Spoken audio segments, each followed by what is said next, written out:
আসসালামু আলাইকুম। এই যে দেখুন, আমি রাত্রের বেলা একটা শর্ট ভিডিও বানাচ্ছি। এটা হচ্ছে আমার আদা গাছ। আদা গাছে এটা কি আমি জানি না, আদার কি এরকম ফুল হয় অথবা এরকম কলি আসে কিনা। আলহামদুলিল্লাহ আমি জীবনে ফার্স্ট এটা দেখলাম।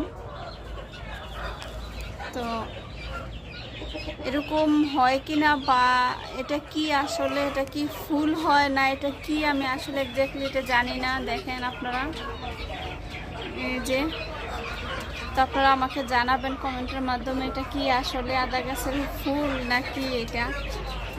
তো এই যে আমার আদা গাছগুলা মাশাআল্লাহ দেখেন অনেকগুলো আদা হয়েছে একটা আদা থেকে, আলহামদুলিল্লাহ।